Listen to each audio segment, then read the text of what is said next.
Aloha and welcome to the KupunaWiki radio show. This month we are talking about finance. And in studio we have J.R. Robinson, owner and founder of Financial Planning Hawaii and co-founder of software maker NestEggGuru.com. KupunaWiki is Hawaii's senior resource. We talk to the best local professionals in the state regarding topics such as real estate, senior housing, estate planning, finance, and health, so our Kupuna families can find the best resources in the midst of a life transition. We strive to make sure our seniors are informed and supported every step of the way. Thanks for joining us today. I'm Brandon Lau, And I'm Andrew Leong. your host for the KupunaWiki radio show. If you missed any of our shows on air, the KupunaWiki radio show is available as a podcast and can be found on both Spotify and Apple for your listening pleasure. Our title sponsor for today is Cheney Brooks Choice Advisors, providing you with the best real estate information so you can make the most informed decisions. As they like to say, real estate is about choice. To contact them, call 753-9033. And now we have a real estate tip of the week brought to you by Cheney Brooks Choice Advisors. Knowing whether or not your home is in a high-risk flood area is important as it affects your flood insurance rates. You can determine what flood zone your home is by consulting your TMK or referring to FEMA's flood insurance rate maps. For more information on flood insurance or anything regarding real estate, contact Cheney Brooks Choice Advisors at 753-9033. Well, again, today we have the pleasure of speaking with J.R. Robinson, owner and founder of Financial Planning Hawaii and co-founder of software maker NestEggGuru.com. Welcome, J.R. How are you? I'm doing terrific. I mean, as best as we can under these particular circumstances in Hawaii, obviously. That's But wonderful. thank you for having me. I appreciate it. Yeah. Well, we know that you have a nice long career and you're very established here on Oahu. But maybe you can share a little bit about your background for those listeners who haven't heard from you before. Sure, absolutely. So, in terms of being around for a long time, I like to call it experience rather That than is being old. experience and wisdom. Yeah, I was at Long's the other day buying the new seltzer water, the spiked water Right. stuff. I kind of like that, and they asked me what my date of birth was. You know, they have to ask that if everybody comes in. I'm like, long ago in a galaxy far, far away. So They carded you for water. no, They were just being safe. Yes, exactly. Well, tell us a little bit, how did you get around to financial planning and what really motivates you to do what you do? I'll tell you all about that. Actually, just to answer your first question, I didn't mean to gloss over, but I actually, believe it or not, I'm not local. Okay. For real? Get a full view of that, sure. No, I grew up in rural western Massachusetts Okay. in a town called Williamstown. It's like in the northwest corner of Massachusetts with New York and Vermont, right there too. And it's a little tiny town, but it's the home of Williams College, Okay. which actually played. Most of my friends from high school went away to different colleges, and I ended up going to school in my hometown. But to bring that to where we are now, that's actually where I met my wife, who's from no kidding. Honolulu. Wow. And after she graduated from law school, it was either stay in Massachusetts or relocate my business to Hawaii, and that wasn't a hard choice. Yeah. So we've been here since 1996. That's the background. She of how- twisted your arm. Yeah, it wasn't hard. So Hawaii is your home, and obviously you've done well here.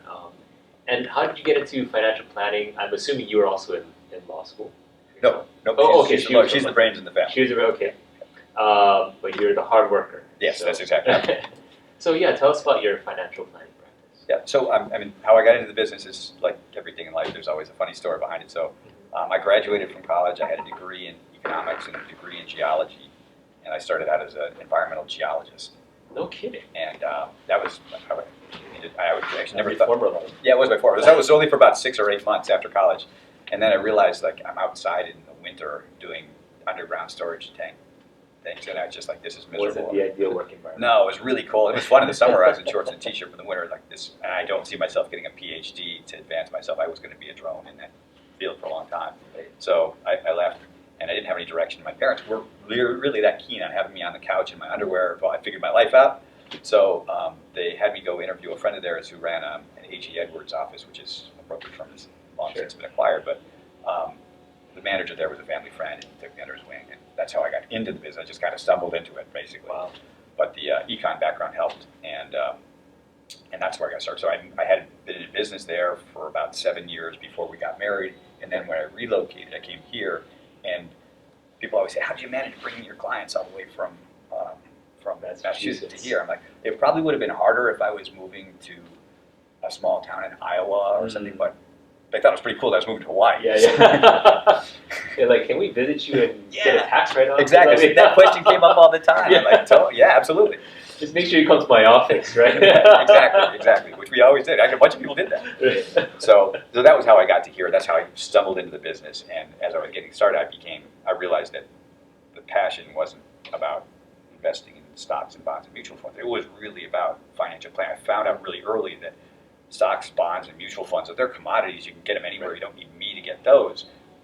Additional knowledge about all the different rules and things that pertain to financial planning was really the value proposition. And so that was what motivated me to really get into financial planning. Right. And I think a lot of people, I mean, you're right, they can open up an online brokerage account and buy whatever they want. Yeah, these days everything's free.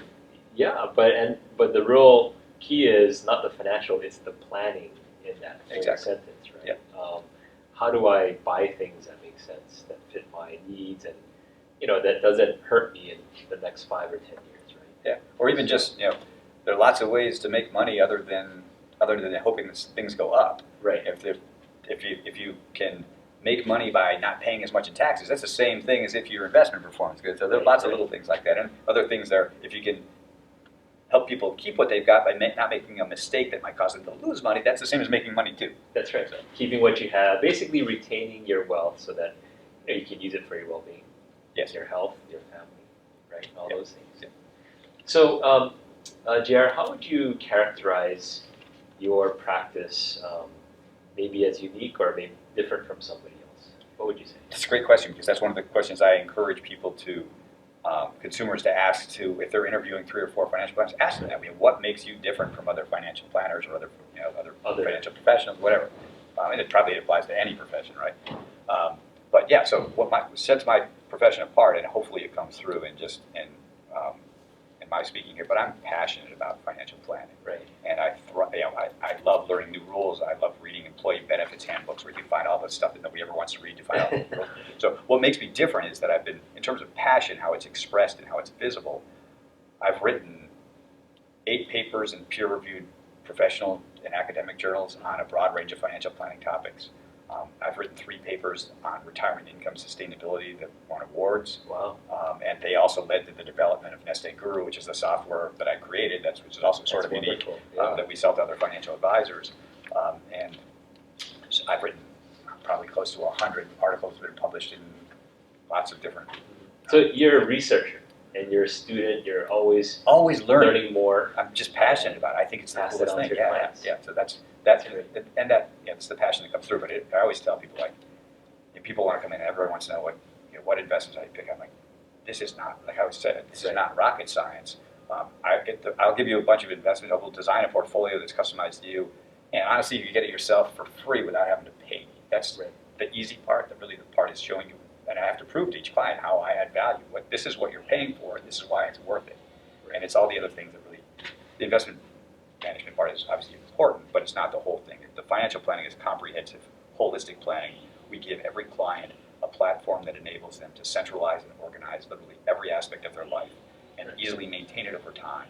And then going through all that stuff that they bring us together and going through and finding the mistakes and the oversights and the opportunities, that's how we add value. And that's to me, I pioneered that sort of, at least in Hawaii, and that's the value proposition. That's what sets it apart. The comprehensive financial planning, putting it together with not just the right products, but the right people, right? Enabling the consumer or your client to then make the best decision. Yeah, so when you talk about the people, like, we really take it seriously. So my job isn't to give people specific estate planning advice. My job isn't to give people specific tax advice. But my job is to raise awareness of issues that the attorney probably is never going to call you about, or your CPA might, they're busy in tax preparation, not going to, is to raise potential opportunities, awareness, and then we collaborate with those other professionals to help work together to help the client. Right. So I guess in terms of explaining how it's different, a lot of people say they do comprehensive financial planning, and then it's mostly investment advice. Right. We really take the biggest value we provide is other things other than the investment management. Right. Investment management is really not that complicated. It doesn't need to be. Well, JR, we definitely want to hear more about your comprehensive financial planning strategies. Maybe a few tips you can share with Kupuna who might be listening out there. So we'll hear more about that right after this commercial break. Welcome back. If you just joined us, we have J.R. Robinson. He's the owner and founder of Financial Planning Hawaii and co-founder of software maker NestEggGuru.com.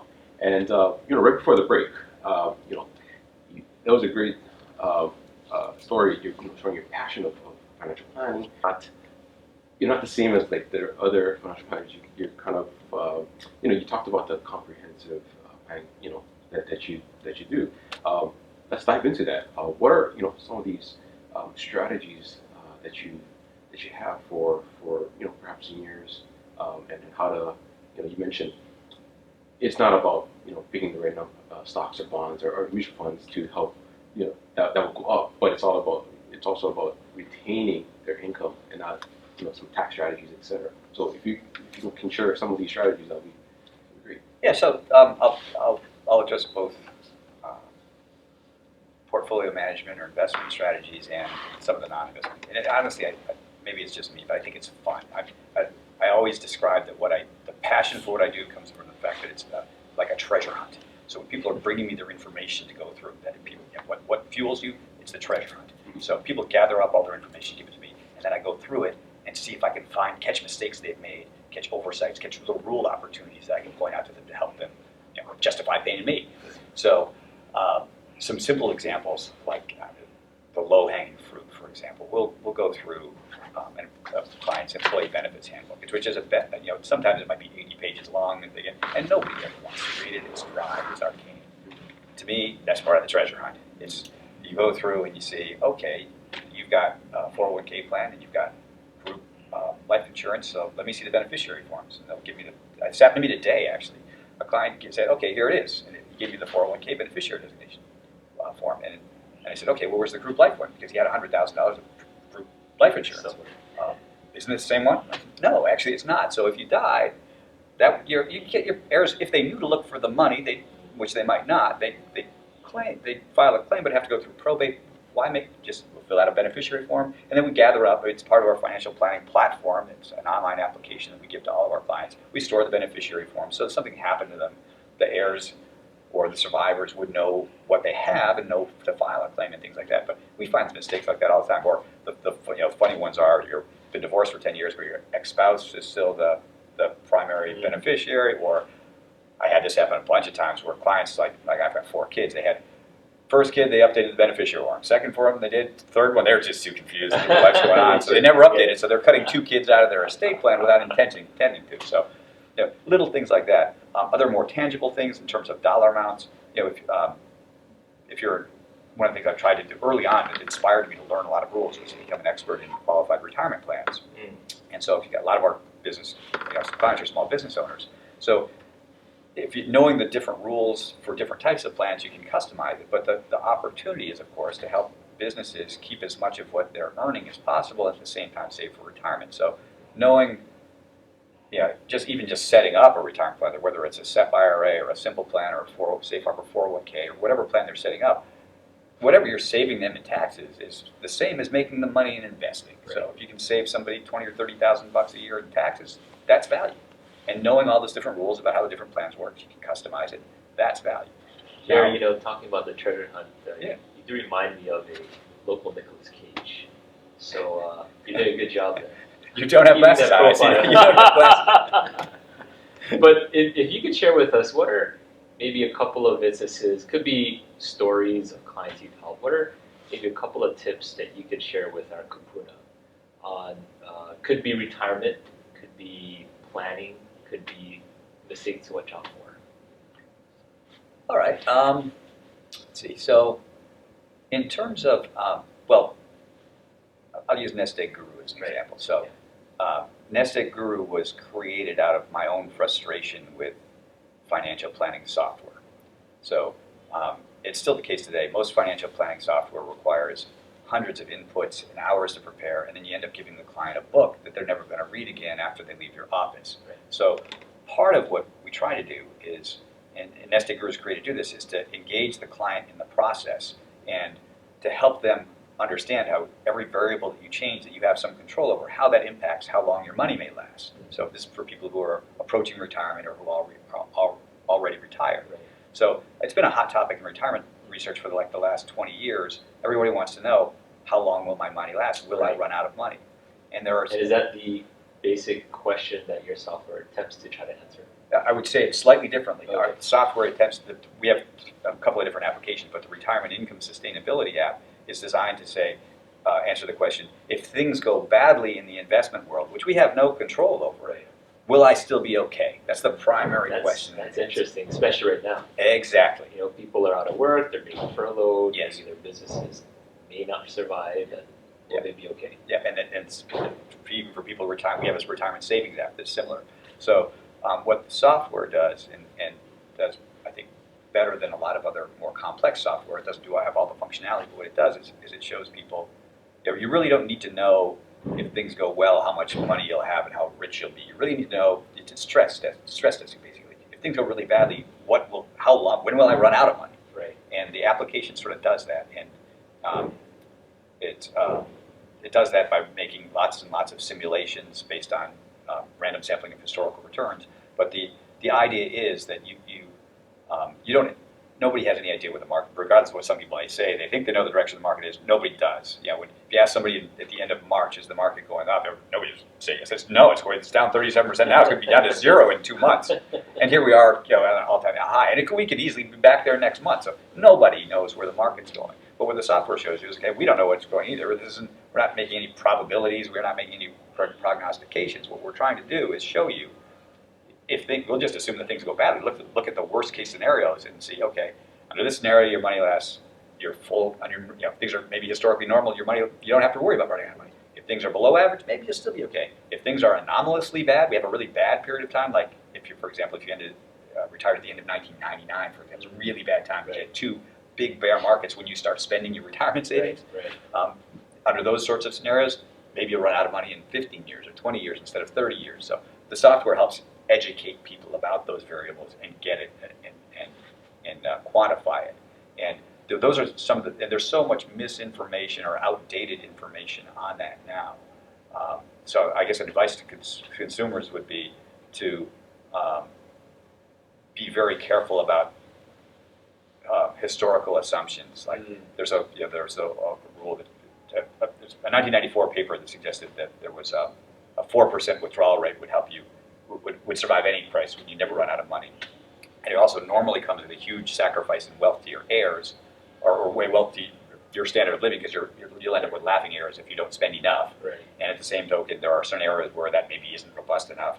Interest rates today are much, much lower than they were when that paper was published in 1994. Yeah. So bonds don't contribute much to returns before they did. Yeah. So things are different now, and it is important to stress test. Everyone should understand assuming an 8% return per year or 6% returns, it doesn't work like that. You could retire and things go badly fast. So, Jay, one of the things that I've noticed is that a lot of people, they want the best potential return they can get, right?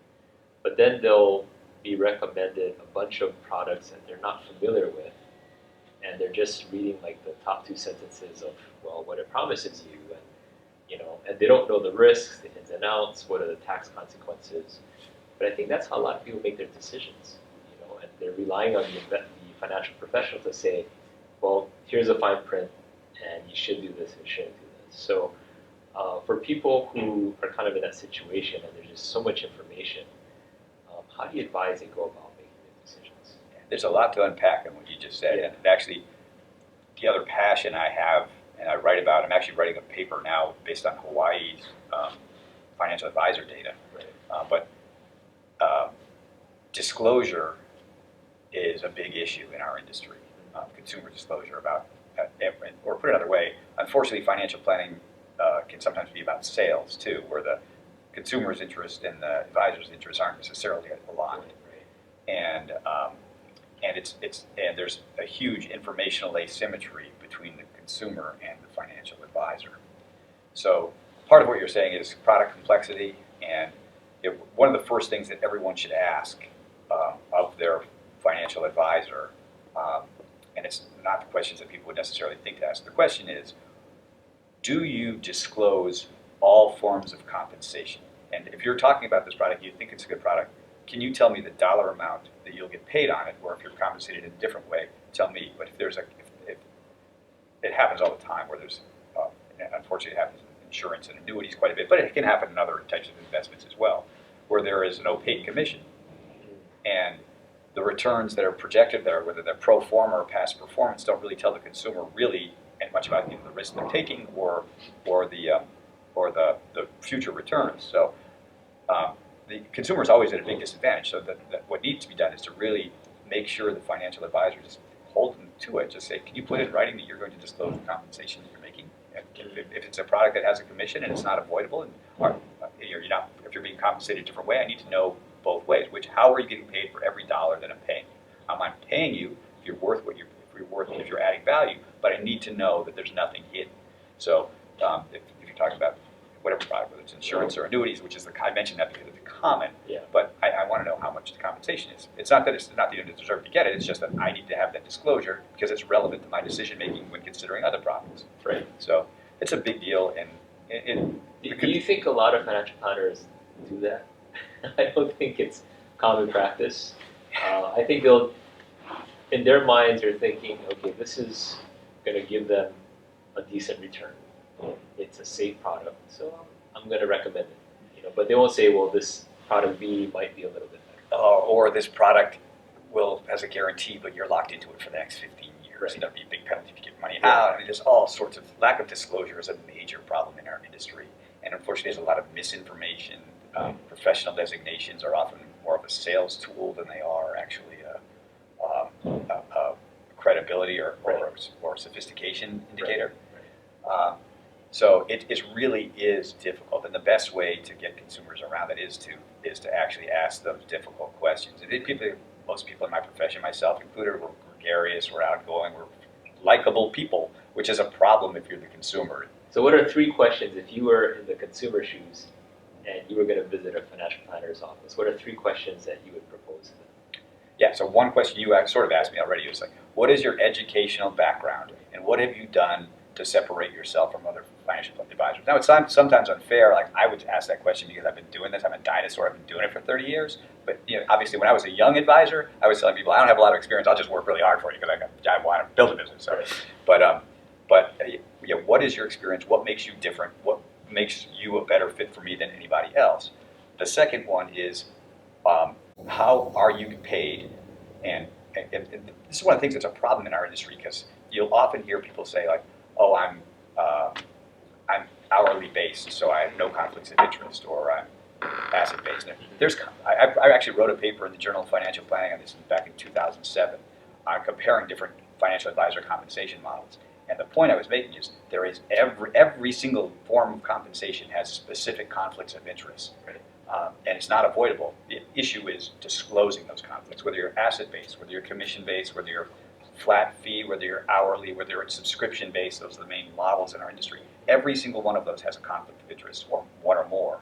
And it's funny, these days, I don't know if I'm getting too off track, but these days one of the most popular ways of popular models is hourly compensation. Everybody says, well, there's no conflict of interest. Well, ask any law firm, or if you read articles about how lawyers charge for the business, lots of people aren't really keen on hourly billing. And there's two conflicts of interest. One is obviously the lawyer or a financial advisor has an incentive to have a heavy pencil, right, and charge a lot for the hours. And the consumer, which is why it's so bad, to me that's the most conflicted model in financial planning. The consumer has a disincentive to provide the financial planner with the information to do a good job of financial planning.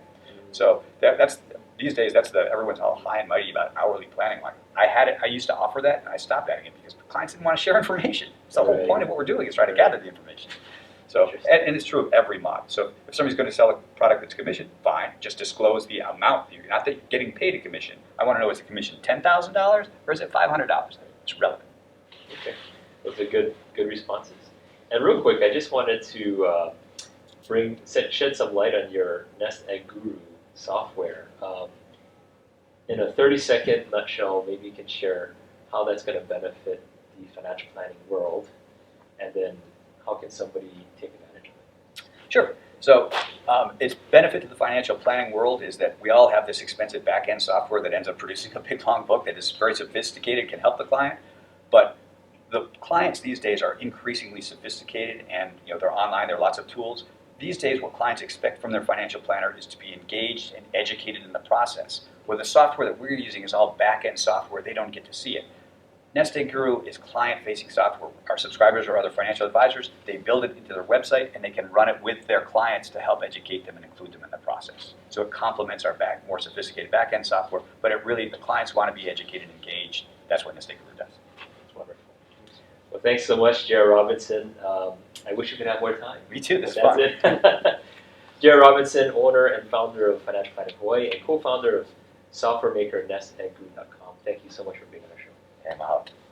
Coming up next, we have our KupunaWiki Classic Trivia.